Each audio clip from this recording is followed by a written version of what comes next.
And welcome into a brand new edition of Embrace Debate, a Carolina Panthers podcast here on the Keep Pounding Podcast Network. I'm your host, Desmond Johnson. Hope you guys missed this. We were out last week, back in full effect this week from the Carolina Chronicles, Cody Lachney in the house, and from the four-man rush, Monti Fetti in the house.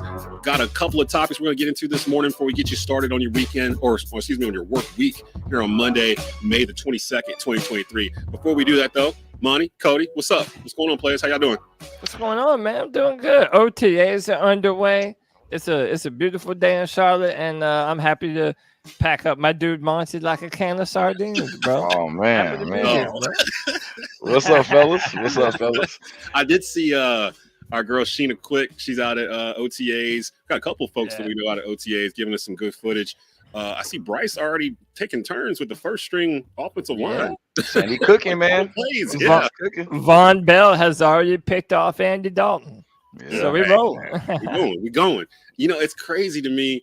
It feels like this is like a different world if you're a Carolina Panther fan, because I'm starting to feel like, what if they got this right? You know what I mean? Like with the Bryce Young pick, like what if they got this right? Like what if they landed the Steph Curry of the NFL going forward, and we about to be all on TV and Price about to start. Hey man, well Rihanna was sporting our jersey in Japan, man. Too. So it's the dress. Panthers are a vibe right now. Panthers are a vibe. Come on now. Like somebody stitched like 3 Panther jerseys together just long enough for it to be a dress, and just because it was Rihanna, everybody's like, "Oh, it's cool." Hey, I'll take it any way I can get it right now, man. Like, so I was like, "Yo, Charles Johnson, really? That's what it is." And then I realized it was a dress and everything else. But yo, shout out to Charles Johnson. Although it just says Panthers on the back, we all know what 95 is. So we're gonna get it. We're up right now. It's a good time to be a Panther fan. So I mean, Panthers fans are outside. We've been inside for like 3 years. We out. So we're doing this thing. Shout out to everybody that's joining in right now. You can participate in this debate. We always leave room for you guys to leave us questions for Monti and Cody to debate on. Do so. You can just post it here in the comment section on youtube.com/ at Tobacco Road Sports Radio. Matter of fact, while you're here, do us a favor before we even begin. Go down into that YouTube thing, like us, subscribe to the channel, so every time that we come on Monday mornings, you get a notification letting you know that we're here. We're not the only podcast on the Keep Pounding Podcast Network. We're also part of the Fans First Sports Network, where you can find podcasts on all of your NFL teams, but especially here, we're the central for Carolina Panthers. We have multiple podcasts on the Keep Pounding Podcast Network that come out through the week. So you can keep up with all of those by simply subscribing to the YouTube channel. Do that for me right now. We're going to get going here, get started. One of the first things I wanted to see, I kept seeing this around social media past week or two, where this question kept getting posed in a variety of ways. I thought it'd be a good thing for us to start off with. What Panthers player from the past would you drop into a position group in their prime on the 2023 Panthers roster this year? Who wants to go kick us off here? Go ahead, Monti. You want to go, Monti? Oh yeah, I'll go ahead. Yeah, man, that's an easy answer for me. I'm gonna say Julius Peppers. I've been clear all year saying we need another edge rusher. At no better edge rusher than our arguably the greatest defensive player on you could debate Luke Kuechly or Julius Peppers, but arguably the best defensive player that we've ever had is in Julius Peppers. So yeah, man, I think it's an easy answer. Brian Burns and Julius Peppers on opposite sides of each other would be a nightmare for the next decade, man. And I feel I feel like that would be the missing piece that we need for that defense to take it to the next level. So yeah, I'm all in on Peppers, bro. That would be frightening to have. Oh, dude, it would be scary. Burns, scary. That would be pretty nuts. Cody, what was your first thought when you got this question? What Panthers player from the past would you drop into a position group in their prime on the 2023 Carolina Panthers roster? So like my man Nathan Sebens in the chat just said, Luke, we gotta go Luke Kuechly, bro. And listen, I understand, Julius Peppers, that might be the sexy pick, especially considering we don't have a lot of edge help outside of Brian Burns. But man, we have not replaced Luke Kuechly in the 3 years that he's been retired now. I mean, inside linebacker is a problem for us. And right now, I mean, we're moving to a 3-4, and we have Shaq Thompson currently as that inside linebacker role, along with him and Frankie Louvu. And to be very honest with you, I don't know how either of those guys are really built for that position. I'm not certain that that's going to be a smooth transition for either of them. So, knowing how incredible Luke Kuechly was, being a general on the football field, knowing the offensive alignments, and really being a step ahead of the offense, it's hard to reproduce that, man. And I think that we've been sorely missing that linebacker presence, basically ever since him and TD left. Yeah, actually, Kristen Ledane, who's watching along with everyone right now, says, along with Luke, my man Thomas Davis, he came up in my mind. Also, I saw both you guys were going to go defense. I looked at the offensive side just to kind of figure out who would I want, in their prime to be with this squad. And I ain't gonna lie, man, I landed on my boy Jonathan Stewart, my Believe Panthers co-host, just because of the offensive line we've assembled. To see someone like Stu behind it, like when we do the Believe in Panthers is on hiatus until July. Me, Skylar, and Stu, we need a break. So like we're done until probably about maybe June, July. We'll come back because I know they got mandatory mini camps and things going on. We might pop out here and there, but our official season 4 will be probably around August or right before August, before preseason begins. And you can catch that here on Back Road Sports Radio as well. But I was thinking about it, and we talked about it during the season when he started seeing our running backs start gobbling up 160, 180 yards a game or whatever. And we thought his eyes would just get big. That's when you've got you get the ball, and there's just like this big hole. All you got to do is get through it real quick. And then you're left to your own devices. That's a running back's dream. And that's what this line is doing. Yeah. If I could get Stu, trying to think where his prime would have been, I guess maybe 2015. He was banged up a little bit. Yeah. 2013. I say from that 2008 to 2015 range. Because he was balling. What was the year? Was it 2008 when him and D'Angelo both went over 1,100? Yeah. And especially now on this roster, now that we don't have a power back like Deontay Foreman, we have Miles Sanders, but having that downhill thumper, that would be perfect on this team right now. And the way they're set up, I think a lot of people for some reason think Frank Reich's going to throw this thing all over the yard. He tends to run the ball an awful lot. Ball control. So I mean, I think Stu would be a perfect fit in this offense. I'm gonna tag him in this so he can see this. I saw he broke the horn for the game. I saw that. I saw that too, man. Hey, man, he looked like he's having way too much fun at the hockey game. Man, that's my dude. That man don't know his own strength. Yeah, man, he's just living life, man. He's just going through it. That's my guy right there. There's some others on here. Riz B says Chris Jenkins or Chris Gamble. Chris Jenkins. Chris Jenkins feels like that dude that should get more love from the Panther fan base than what we give him. It's almost like we've forgotten about him a little bit. He may very well be. I think he is probably the best defensive tackle in Panthers history. Easily. He can't really count. I think K'Wan Short makes a good argument, but Chris Jenkins for just how long he was, how great he was for how long he was. I think it's easily the best. He was one of the first guys we had where you had to block two. You had two guys block you had to every play. There was no, and he was on that line. We talked about it last show with Brinson Buckner, Pep. Mike Rucker might be the best defensive line we've ever had. So, I mean, and he was the anchor of that line.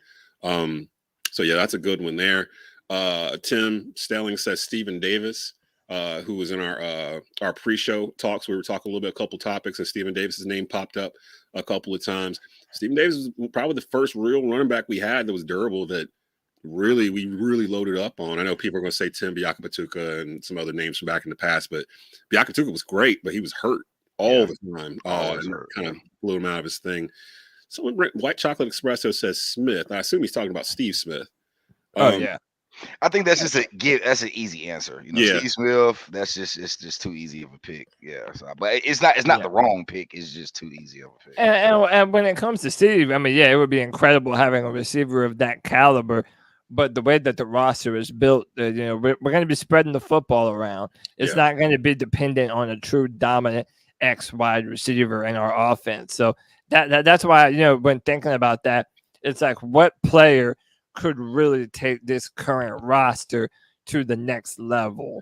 And that's why I thought it was Luke, man. Just having that commander general on your defense is you can't replace that. It's like having a coach on the field. I didn't pick Smitty because as much as I love Smitty, the question is, who would you put on this roster, 2023, in their prime? And I think Smitty's prime, 2005, when he was Triple Crown winner, I guess, was probably when he was just peak, like when he beat the Bears by himself in the playoffs. So and he mentioned Smith 2005. The problem with that is I don't know if I'd want that Smith with a rookie quarterback. You know what I mean? Like, it could go one or two ways. So I don't know if I would want that or not. And I don't know enough about Bryce to know if he'd be able to handle Smith coming back to the hole saying, yo, I was open that time too. I was open that time, the time before. You need to throw it to me every single time. Forget what these other wide receivers are saying. Just give it to me. I'm the one you need to listen to. So I kind of feel like that's the way. That's the way. I think he, like Smitty at that time, was too big of an alpha dog for a rookie quarterback to come in. And now that being said, I think Bryce and Smitty probably would light it up, especially in this division. But I think it's just too much of a gimme answer. Like, I think everybody, you could say Smitty every single season, and I think it'd be a good pick. So it's just too easy for me. Matt Knows Nothing agrees with Monty with Julius Peppers. Dexter says, hate to be that guy, but CMC. I haven't even entertained that thought, to be honest. The only way to kind of separate, it's almost like you just broke up with your girl, and then you kind of got her with your cousin, sort of like, so she's over there, and like you're done with her. Like, it was your choice. You broke it off. And now she's talking. Yeah, and she looks good. Yes, I said this the other night on C3, bro. Christian McCaffrey acting up, bro. I don't, man. I can't blame Christian McCaffrey, man. He had to deal with Matt Rule for 3 years. I'm not mad at Christian McCaffrey. He walked it back, I think this morning or yesterday. He walked it back. He was like, no. I took it out of context. I love Carolina, blah, blah, blah. But he meant what he said the first time he said it, man. He meant what he said. Christian, I got love for you, brother. Right, I feel like now every time CMC does an interview, there's always like a slight underhanded jab at the Panthers, like, oh, y'all didn't want me, y'all wanted to move on, y'all wanted to do it without me.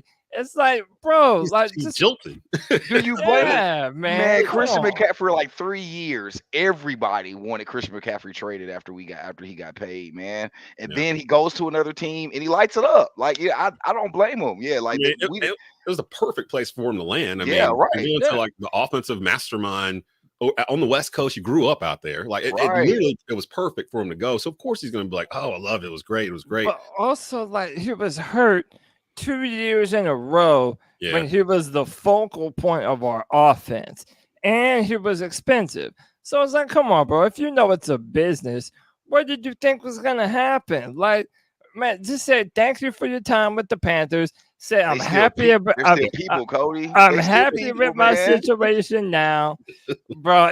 I don't know. It rubbed me the wrong way. My C3 guys were disagreeing with me. They were saying that he had a right to be upset, but I was like, nah, man, he acting kind of. He glowed up. Like, I mean, he's in a better situation than he was here. Even if he had stayed, I don't know if the situation would be as great as it is. I mean, San Francisco's a title contender, like literally. Really even know who's going to be the quarterback. Oh, no doubt. Like, you could make an argument that if they had a decent quarterback, they probably would go advance. I think they would have beat the Eagles with Brock Purdy if he had been healthy. So, and they're coming back next year. The NFC's kind of thin, which is why we're all over here in Pantherland. Like, let's see if we can be that surprise team going into it. Question number 2 for the day: which Panther is the best breakout player candidate for 2023? Cody, I'll let you start off on this one. Yeah, man, I'm gonna stick with that linebacker spot. And right now, this man is not projected to be a starter, but I think that there is no reason why he shouldn't be, and that's Brandon Smith. Listen, a lot of people forget how much of an athletic talent Brandon Smith is. Had incredible RAS numbers. He's like 6'4", 250 pounds, run like a 4.3 or something. Like, the man has everything you want from a sideline to sideline linebacker, and nobody's really expecting a lot from him. He had an injury last year, and he also had one of the worst coaches in the NFL as his head coach, and he had Phil Snow. If you look at Ejiro Evero and how he used those linebackers over in Denver, they were not big names over there in Denver, but Ejiro Evero knows how to get the most out of the talent that's on the roster, especially at that linebacker position. I love Shaq Thompson, but it's getting a little bit long in the tooth. I would love to see this young man really step it up and show out in a big way this year at a position that we're in desperate need of a real good player right now. Monty, your thoughts? Who comes to mind first when you think of potential to be the best breakout player candidate off this Panthers 2023 roster, the way it's constructed right now? Yeah, I'm gonna go on the opposite side of the ball. I'm gonna go offense, and I think, and I see it in the comments here. I'm gonna go Terrace Marshall Jr. I think Terrace Marshall Jr. is primed to have a great year. I've been, I've been a fan of him since we've drafted him from LSU, and yeah, I've been following him all off season. Looks like that, he's looked like he's toned up a little, looks a little faster, looks a little more twitchier than before. And yeah, man, I think that with this receiver core that we have now, we're just kind of waiting for somebody to make that next step or to be that breakout wide receiver one. And I think he has the mold to do it. He's a big, big, fast guy. I feel like, last year, he had 24 catches, 21 of them went for first downs. So I mean, he's I think last year he was second in the NFL in yards per catch. So, Terrace Marshall is definitely, in my opinion, it's just a matter of time of when he's going to produce, and not if he'll produce. And I think with Bryce here, I think with the way we're going to play offense, I think we're going to be a very run first offense this year. And so I think we are going to spread the ball around, but I think, him and Terrace Marshall is going to have a very healthy connection this year. And I want to see that. I definitely want to see Terrace Marshall make that next step. I'm a flip back over to the defensive side, and a guy that I'm curious as to how they're going to use him because of the way they've been really vague about how they're going to use him is Jeremy Chin. Like, I'm really curious as to what they're going to do with him because I feel like he could almost be a Troy Polamalu type of player back like Rover, where it's like, yeah, he's technically a safety, but a lot of times he's lined up in the box. Oh, well, he's in the box, but he's dropping out. Oh, he's in the secondary, he's coming in. I mean, like, you don't have any idea where he's going to be or what he's covering. He's got the skills to cover wide receivers. He can also cover tight ends, running backs coming out of the backfield. He's a thumper. He will come downhill on you. Yep. And they didn't really use him properly the past year, so they tried to give him a set spot. And I don't think that's what he's really used for. And I think the way they've talked about it, the way Eva Rose talked about it, feels like they're going to kind of put him in that Rover spot in this defense because there's going to be, I think, like 5 defensive backs most of the time on the field. So you can kind of put Chin down in the box. So you got 8 down in there all of a sudden. You can pull him out on passing thing. You don't have to swap out so many players because of his versatility. So I'm curious to see what they do with Jeremy Chin. White Chocolate Espresso says Hayden Hurts, the tight end we picked up from the Ravens, a.k.a. Ginger Thor, a.k.a. Ginger Fabio. I don't even know. I have no idea. So we'll see what Hayden Hurts. That's a compliment, bro. Yeah. Fabio was a supermodel, bro. He was out there getting paid, man. Ginger Fabio. Per CJA, per Joe Person, Dalton got the first snaps with the ones today in OTAs, but Bryce got the majority overall with the ones today. That sounds. And speaking of Jeremy Chin, Sheena put out that Bryce Young was throwing deep to Adam Thielen, and Jeremy Chin tipped it. So, yeah. Hey, maybe that's a little hint of how they intend to use Jeremy. Another dude that I thought of on the defensive side too, that Jay. I think I mess his name up every week. J Issue, that's my dog. Okay, J Issue. JC Horn. Both years kind of ended with injury. I think he has the potential to be I think he is a top 5 cornerback in the league. The problem is people don't look at him like that because he hasn't finished seasons. He finished the season this year, gets unleashed in this defense. We can start talking about JC Horn up there with who would you say is the best cornerback in the league right now? I still say Jalen Ramsey, man. It's hard to bet against Jalen Ramsey. When he's healthy, he's the most complete corner. But to your point, Des, I think he has a strong argument for best corner in the league or top 3 corners in the league. Him and Pat Surtain is neck and neck for me. I think it's more about preference between those two more than skill set. But in the whole not finishing the season thing with JC, I think is getting a little overstated. He played 13 of 17 games last year, y'all. Like, he played 76% of the season last year. So it was I think what compounds, but they weren't in playoff contention or something like that. Wasn't him and McCaffrey kind of in the same boat where they could have played these last couple games? Yeah. But also when it comes to JC, I think the fact that he got injured when we needed him the most in that Tampa Bay game, we're fighting for the division. That's when Mike Evans goes off with Tom Brady, and it's like, if it's JC out there, that game probably looks incredibly different. A lot So different. I think people kind of hold that unfairly against JC. But hey, man, it's a prove it season. I would still rather have JC Horn over Patrick Surtain. I'm gonna stand on that, bro. And I also I probably say JC Jackson. I believe that's his name. I hope I'm not messing it up. He plays for the Patriots. Mm-hmm. Yeah, he's the guy that they drafted and then let Stephon Gilmore walk because they have a guy like JC Jackson now. So yeah, there's a bunch of good ones. And yeah, of course, Jalen's always out there balling. Yeah. So before I get to the next question here, just a reminder for everybody that's checking us out here on the Tobacco Road Sports Radio YouTube channel. You can follow the Keep Pounding Podcast Network on Facebook, on Twitter at KP_FFSN, and at Tobacco Radio. Hit us up there on Twitter. Follow us there on Twitter for the latest updates on Panther news, as well as, Hornets news. The Hornets getting the second pick overall in the draft here late June, so we'll see what they're going to do. And any other North Carolina-centric sports-type news, you can follow us there at Tobacco Road Sports Radio. And definitely hit the like button, subscribe here at youtube.com/at Tobacco Road Sports Radio. The next question for the morning, if I can pull my thing back up here, kind of goes hand in hand with the one before. Who's a Panther player that might be a tough cut from this roster? Because I'm sitting there seeing them sign wide receivers like every Tuesday. It feels like they got like 12 of them. I need to go pull the chart, the roster as it stands right now, but it feels like some of the dudes they've got are going to get cut. Well, they're going to have to get cut. They're not going to carry 12 wide receivers into the 53-man roster. It feels like the wide receiver room is the most full right now, but maybe I'm missing another position group. Monti, who's a guy that you think you kind of hope makes the roster, but there's a good chance he ain't going to be there in September? I'm not gonna say hope make the roster. I think one of the guys that I've been clear. I just don't think he's gonna make the roster. I think he's just gonna be the odd man out of Shi Smith. I know a lot of South Carolina fans are not gonna like that. A lot of South Carolina fans are higher on him than I probably am, but I think Shi Smith probably is going to be an odd man out of that receiver room. I think you hit it on the head. They're bringing in wide receivers. It seems like every other week, and they're bringing in some good talent. They're bringing in guys that's going to compete. And I think your first four receivers are locked. Adam Thielen, Terrace Marshall, Jonathan Mingo, and DJ Chark. Those are your locks. So you're gonna have to worry about either playing special teams or you're gonna have to find some way on the field. And Demir Bird, I think, is a lock as well. So I think Shi Smith is probably going to be the odd man out in that receiver room. And don't tear me up on Twitter, y'all, because again, I understand that's a lot of I understand Carolina fans. That's their guy. They're already coming out. Keep all my South Carolina wide receivers. Yeah, dude, they were going to kill me last year, y'all. When I said I didn't think he was going to make the roster. So yeah, man. I don't think Shi Smith is going to make it, man.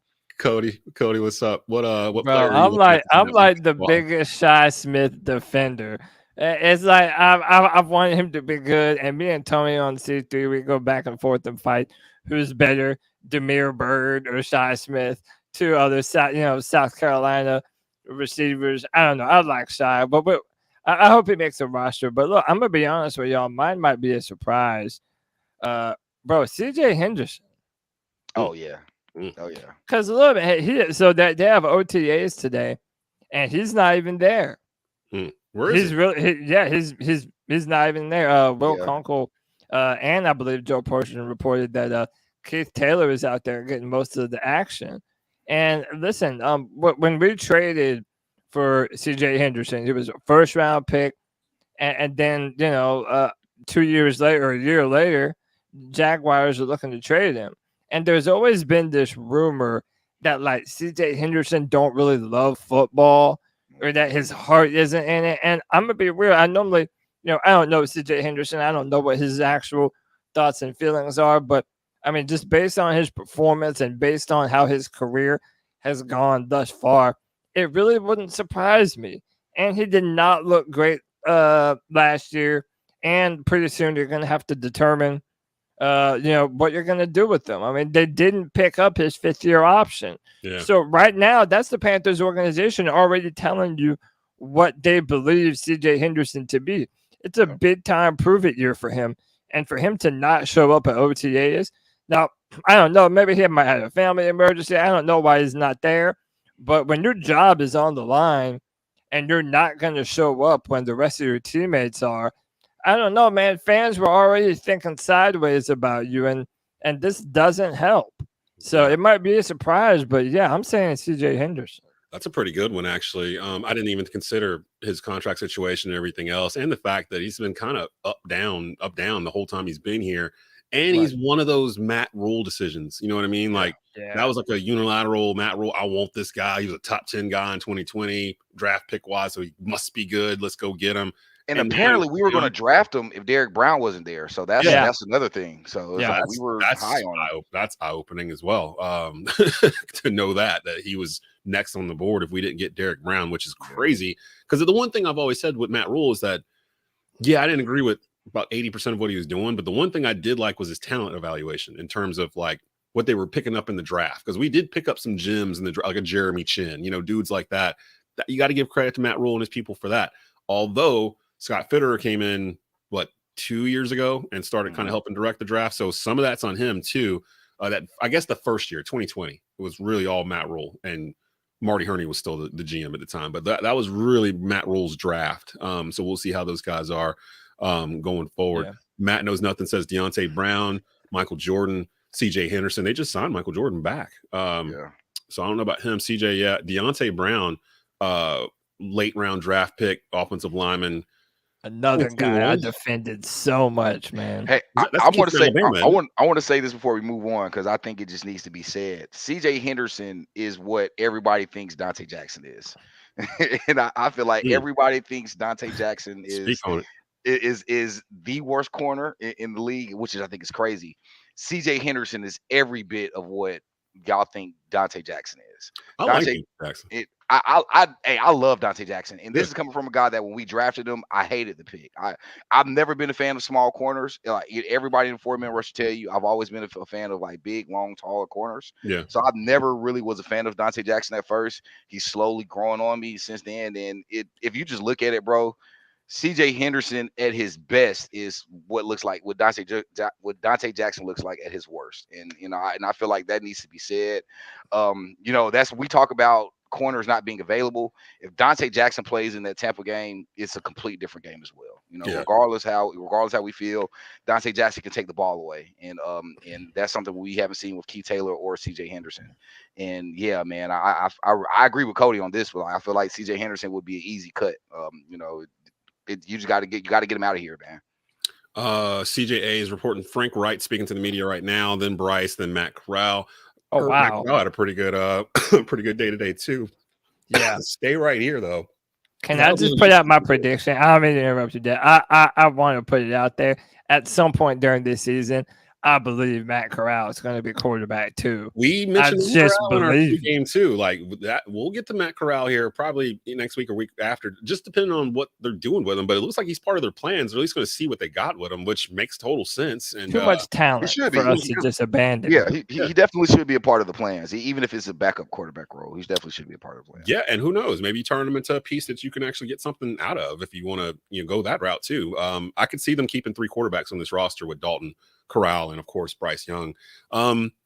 Let's move to the next topic here. Actually, I think that was our last topic. Now I'm sitting there scrolling through them. Was there one I missed? Panther Player, Panther. Man, we just started having fun. Oh man, I didn't get to pat Cody up the way I wanted to. I mean, you never do, but it's all right. I will say that we had some plans going forward. One of the things we'll do, we keep pushing it off, is former Panther quarterback Cam Newton, a first ballot Hall of Famer. That'll be a whole show. We'll get into that sometime soon, as well as next week we'll do Panthers Mount Rushmore. We're finally going to sit here and finally pick 4 guys. Can't make exception, can't add a 5th, can't carve one off to the side. It's got to be 4. So you guys got a week homework assignment to kind of sit down and kind of figure this out. Come with some stats, come with some arguments, come with a belief as to why this person should be on here as opposed to that person, or you know what I mean? Like that's going to be next week, and that'll be the entire show. So if you guys got some ideas for who should be on that Mount Rushmore, definitely start compiling those and go from there. See, they're already starting in the chats. Hell no, he not a Hall of Famer at all. Love Cam though. I bet he is though. B&B. I bet he is. I think he'll. That's a hard question, man. I want him to be a Hall of Famer. I think that I don't think he'll be a first ballot. I think that he could potentially crawl into the Hall of Fame. See, but yeah, we can save this time. Yeah, because I got a lot to say about that. First ballot part's the trick. Yeah. And I'll leave it with this. Bill Parcells said it best himself. I still agree with him. He said, look, if that player has ever won MVP in the NFL, that means he was the best player for 1 year in this league. That should be his ticket into the Hall of Fame by itself. Yeah. Like if you've won MVP in this league, you should be in the Hall of Fame. And when you compare his MVP season to a lot of other MVP seasons, it's hard to compare because it's like his roster comparative to, for instance, like Aaron Rodgers over the last 2 or 3 years has won MVP, and when you compare that roster that he's played in Green Bay to what we had in 2015, it's not comparable. It's like, dude, Cam to guys that should not be in the league, to the Super Bowl. And it's, man, like for instance, we're gonna invite B&B back because he out here causing violence in the in the comments. No ballot. His stats are terrible compared to quarterbacks, and his winning percentage is bad. Oh, that's all bad. I mean, you counted off Cam Newton's accolades the other day, and they are considerable. He wasn't here for that. They are considerable. And it's not that I doubt Cam Newton or that he should be. It's I doubt the people that are gonna vote for him. Yeah. You know what I mean? Like, right. Yeah, that's what I'm saying. Yeah. Like, you can make the best common sense argument in the world as to why he should be in, and yet that still might not be enough when it comes time to vote. Also, when it comes out, like what other players are going to be in the Hall of Fame class with him is also going to be an important factor in that too. Well, you got to think it's going to be a loaded class for quarterbacks for Cam, and that's good. That's just the reality of it. He's going to be in the same. Honestly, if you think about it, the same room as Peyton. Well, Peyton, we already know is getting in there, but he's going to be in the same room as Aaron Rodgers. Tom Brady. Tom Brady is still going to be in that argument. with him just retiring. So that's wild. Drew Brees is still going to be in the argument with him just recently retiring. Yeah. So it's like Cam got an uphill battle, and that's just the reality of it. And I hate to say that as a diehard Cam fan, but yeah, man. Did you see? It's rough. Did you see, this is a little bit off topic, did you see earlier this week Antonio Brown? I know he bought into the Albany Empire in the National Arena League. I do some stuff for the Carolina Cobras actually here up in Greensboro. And I saw Antonio Brown bought into the Empire, and he's going to play or something, and he's trying to get Cam Newton to come play with him. Did you see it? Yeah. I saw it a couple days ago. And Cam could have did all that stuff a while back. He could have went to the XFL. Right. He could have went to wherever, but I don't want to see Cam. Yeah, I don't want to see Bro, Cam. what timeline are we living in? Like, I'm telling you. Straight up, man. That's going to break. It's going to break my.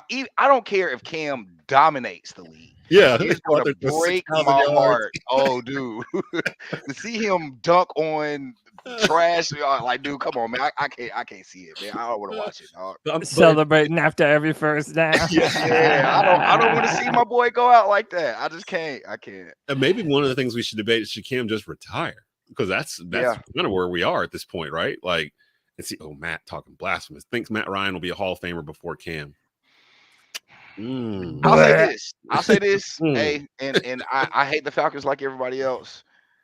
If we're going to make the argument for MVP, I just said that too, like 10 minutes ago. Right, I saw it. If the MVP argument is what we're making, you can't keep Matt Ryan out. I Julio Jones, man, he had so many players on that team, though. And Kyle Shanahan. Parallel for both of them, really. I mean, man, Cam didn't have Steve when he won MVP. That's true. He did not. And Ryan did have Julio. And Julio went off that year too. Yeah, Julio had 1,800 yards. 500 of them was on us. Oh yeah, dude. That was the next year after Norman left, and Matt Ryan threw for 500 yards in that game. Mm-hmm. Yeah. So and Julio had 300 of them. Like, I mean. Yeah. Julio got a corner fired the very next game for after that. That was wild times. Like Benet Wickery got fired the very next day after. Matt was way more consistent than Cam, and Matt's not a Hall of Famer to me either. Cam is still my QB. Don't sound like it, B&B. It sounds like he's not your QB. It sounds like because again, when we come back to this, I'll have the whole thing, the list of accomplishments that Cam has done, the records he owns that people aren't even aware he owns. that would start coming into play when that argument came out. So I invite me and B to come back when we talk this topic in the next couple of weeks and to join in like you have before. We appreciate you, brother, coming in here and giving us some comments. And that's what we love about doing the show this way, where we can actually interact with the fans as we're doing it. We got to get out of here. It's a Monday. We all got work to do, things to go take care of, things to handle. We'll be back next Monday, 10:30 a.m. live here on Tobacco Road Sports Radio's YouTube channel. And of course, across our social media platforms. You can follow my guys up here at their handles. They are highly active on Twitter throughout the day. Makes me wonder what y'all do during the day, because y'all are so active on Twitter. Like, I have no idea how y'all are y'all timing these? Like, how are y'all getting these tweets out? My manager is sick of me, especially now that football content is back. He's sick of me, but he's a football head too, so it all works out. He enjoyed it. That's got to be a thing though. Like, if your boss is following you on Twitter and you're supposed to be doing something, and he's down on his Twitter, he's like, hold on, wait a minute, what is Monty? Is that nah, yeah. So we're gonna go ahead and get up out of here. Y'all enjoy your Monday and the rest of your week. We'll be back next Monday. Like I said, next Monday we're crowning Panthers Mount Rushmore. 4 guys from Panthers history that we're going up with. No ties, no 5th guy, no 6th guy, just 4. So get your list together. We'll be back Monday, 10:30 a.m. next week, and we'll give you ours. Base. Okay, pound.